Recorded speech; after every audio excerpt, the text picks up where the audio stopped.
সেচ দফতরের জমি দখল করেছেন মালদা জেলা তৃণমূল সভাপতি আব্দুর রহিম বক্সী। সেই জমি দখল করে স্কুল চালাচ্ছেন মালতীপুরের বিধায়ক। এমনই অভিযোগ তুলে সেচ মন্ত্রীকে চিঠি দিলেন আরএসপির জেলা সম্পাদক সর্বানন্দ পাণ্ডে। সরকারি জমিতে ভবন তৈরি করে স্কুল, ব্যক্তিগত অফিস চালাচ্ছেন বক্সী। সেচ মন্ত্রীকে দেওয়া ওই অভিযোগপত্র সামাজিক মাধ্যমেও ছড়িয়ে পড়েছে, যা নিয়ে চাঞ্চল্য ছড়িয়েছে। আরএসপির জেলা সম্পাদকের অভিযোগ, ৭-এর দশকে রতুয়া ১ ব্লক লাগোয়া এলাকায় ৪ বিঘে জমিতে প্রয়াত গনি খান চৌধুরীর উদ্যোগে সেচ দফতরের অফিস গড়ে তোলা হয়। একসময় আরএসপির বিধায়ক ছিলেন রহিম। বিধায়ক থাকাকালীন ভগ্নপ্রায় সেচ দফতরের ভবনটি রহিম তার স্বেচ্ছাসেবী সংস্থার নামে লিজে নেন। কিন্তু ২০২১ সালে আরএসপি বিধায়ক হওয়ার পর আর তিনি লিজ নবীকরণ করেনি। ২০১৯ সালে তৃণমূলে যোগ দেন রহিম। তৃণমূলে যোগ দেওয়ার পর ক্ষমতার জোরে সেচ দফতরের ওই জমি রহিম নিজের ও স্ত্রীর নামে রেকর্ড করে নেন। আমরা অভিযোগটা করেছি গতকালকেই যে রতুয়াতে ঠিক বিডিও অফিসের অপোজিটে একটা সেচ দপ্তরের বাংলো ছিল। গনি খান চৌধুরী যখন সেচ দপ্তরের মন্ত্রী ছিলেন এবং উত্তর মালদা জুড়ে নদী বাঁধ নির্মাণ করছিলেন, সেই সময় তারই উদ্যোগে ভালুকাতে গঙ্গা বাংলো হয়েছিল, ফারাক্কা পঞ্চানন্দপুরে গঙ্গা ভবন তৈরি হয়েছিল এবং রতুয়াতে প্রায় ৪ বিঘার উপরে জমিতে এই বাংলো কাম অফিস তৈরি হয়েছিল। পরবর্তীকালে ব্যবহারে ছিল না বলে পরিত্যক্ত অবস্থায় ছিল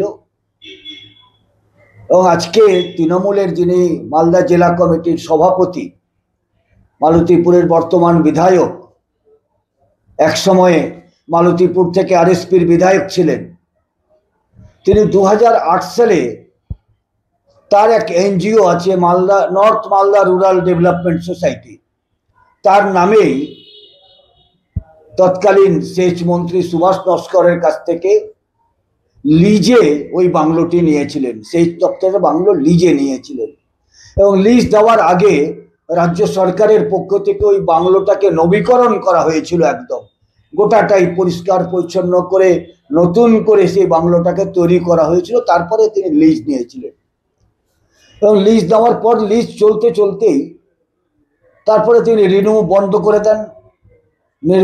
বিধায়ক নির্বাচিত হয়ে যান, তারপরে আবার পরাজিত হয়ে যান, হয়ে তৃণমূলে যোগ দেন ১৯ সালে এবং ১৯ সালে তৃণমূলে যোগ দেওয়ার পরেই ওই বাংলোটার যারা জমি দিয়েছিল সেই জমিটা সরকারের নামে রেকর্ড হয়নি, রেকর্ডটা তাদের পরিবারের নামেই থেকে গেছে এবং সেই সুযোগটাকে কাজে লাগিয়ে রহিম বক্সী ওই বাংলোটা গোটা এলাকাটা তিনি ওদেরকে বললেন যে তোমরা একটা দলিল বানিয়ে দাও, আমি নিয়ে নিব এবং তাদেরকে কিছু টাকা পয়সা দিয়ে হোক কি যেভাবেই হোক দলিল বানিয়ে তিনি তার নামে রেকর্ড, তার এবং তার স্ত্রী আয়েশা খাতুনের নামে রেকর্ড ইত্যাদি সব করে ফেললেন।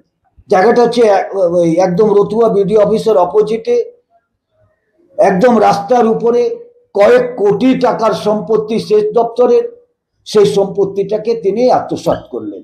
নার্সারি স্কুল খুলেছেন, ওই কম্পাউন্ডে নার্সারি স্কুল চলছে এবং এটা করে নিয়ে তিনি করেছেন। সেচ দপ্তরের আধিকারিকরা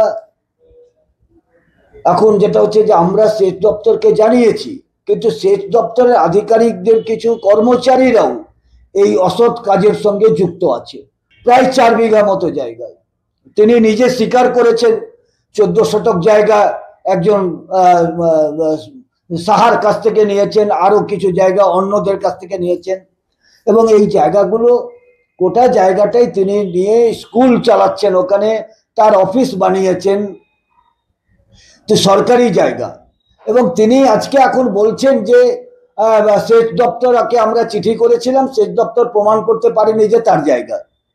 কিন্তু প্রশ্ন হচ্ছে যে আপনি জনপ্রতিনিধি, নির্বাচিত বিধায়ক, একটা অভিযোগ এসেছে যে সরকারি জমি দখল করে গেছেন নিজের নামে এবং তার স্ত্রীর নামে করেছে, কি বলবেন? আরএসপি দলের কে বলেছে কথাটা? আজকে যে আরএসপি নেতৃত্ব বলেছে এখন কিছু কিছু লোকের পায়ের তোলা থেকে মাঠে সরে গেছে, কিছু লোক দালালি করে বেড়াচ্ছে বিজেপির ইশারাতে কিছু লোক চলছে।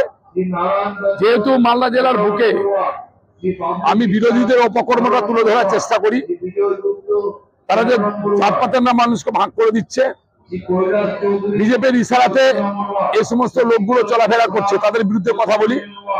তারা ষড়যন্ত্র করছে নির্বাচনের আগে কি করে যে রহিম বক্সিকে বদনাম করা যায়, অপদস্থ করা যায়। যেভাবে বিজেপিরা চেষ্টা করছে মুখ্যমন্ত্রীকে অপদস্থ করার জন্য অপমানিত করে, সেভাবে তারাও করছে। আমি যদি কারো সম্পত্তি দল করে থাকি, সে তার যদি ক্ষমতা থাকে, তার যদি মূরত থাকে, সে প্রমাণ করুক। আমি মাথাটাতে স্বীকার করে নিব যে আমি কোনো জায়গায় করেছি। এরকম কোন কাজ রহিম বক্সি করে না।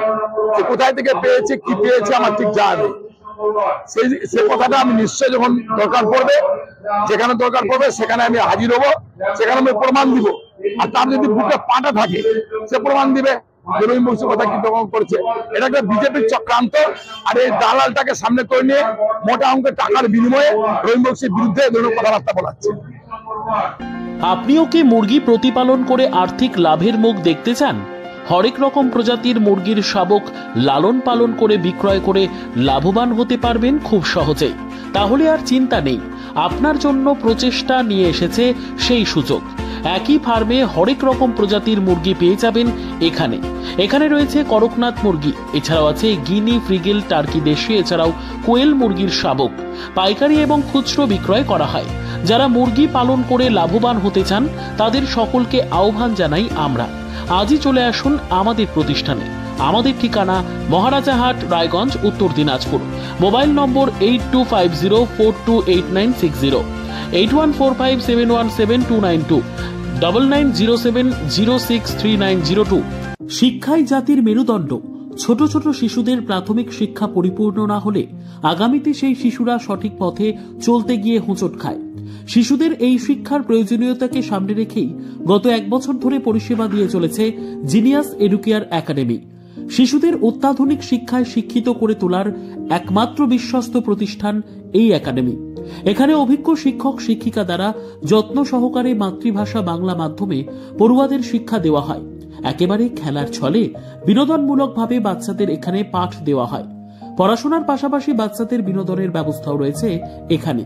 তাই আপনার বাচ্চাকে ছোট থেকে অভিনব শিক্ষায় শিক্ষিত করে মানুষের মতো মানুষ করে তুলতে হলে এই শিক্ষা প্রতিষ্ঠানের উপরে ভরসা করতেই হবে। আমাদের ঠিকানা জিনিয়াস এডুকেয়ার একাডেমি, স্থান ঘুঘুডাঙ্গা মোড়, পোস্ট ভূপালপুর, রায়গঞ্জ, উত্তর দিনাজপুর। মোবাইল নম্বর 9563630109 অথবা 7029042308।